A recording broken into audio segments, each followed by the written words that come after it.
In the lush fields of Punjab lived a poor farmer named Hargobind.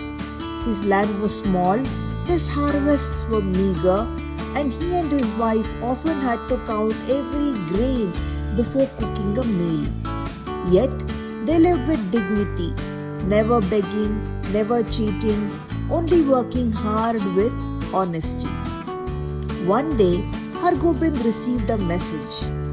His old aunt, who was known in the family for her great wealth but greater miserliness, had summoned him. Curious and a little nervous, Hargobind travelled nearly 100 miles to her village. When he arrived, he was surprised. The grand house he had heard of looked neglected and lifeless. Its walls were cracked, the courtyard empty, and silence hung heavy in the air. But what caught his eye was not the house, it was the sight outside. Tied to a wooden post stood a pathetic-looking horse. Its ribs jutted out, its eyes were dull and watery, and it looked as if it had not eaten for days. The poor creature gave a faint whinny, tugging weakly at the rope. Hargobind's heart melted. He rushed to the bazaar, bought a bundle of hay, and placed it before the animal. The horse bent down eagerly, munching hungrily, and its eyes softening with relief. For the first time in days, perhaps weeks, it felt kindness. Just then, the aunt appeared.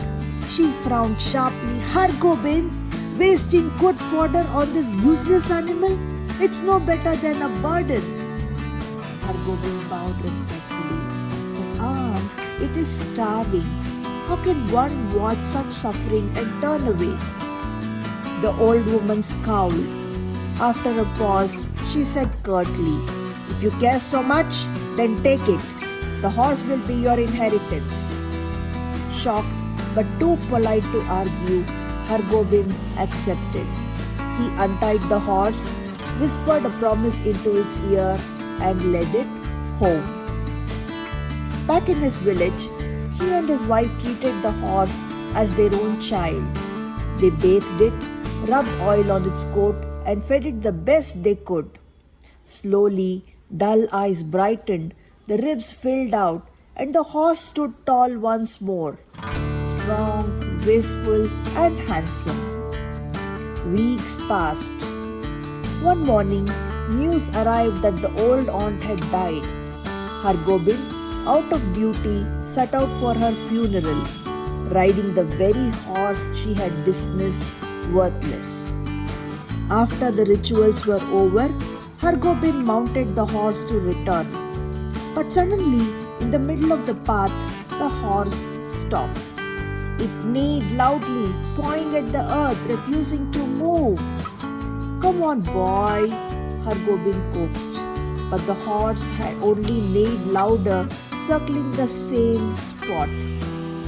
Puzzled, Hargobind got down.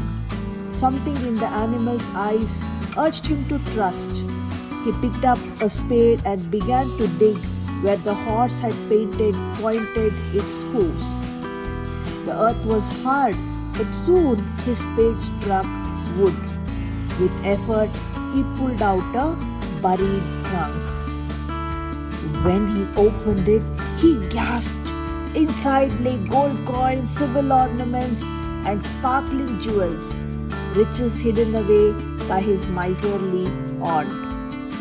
Hargobind fell to his knees, stroking the horse's mane. You have repaid my kindness with a treasure greater than I could ever dream of." The horse neighed softly as if in agreement. From that day on, Hargobind's life transformed.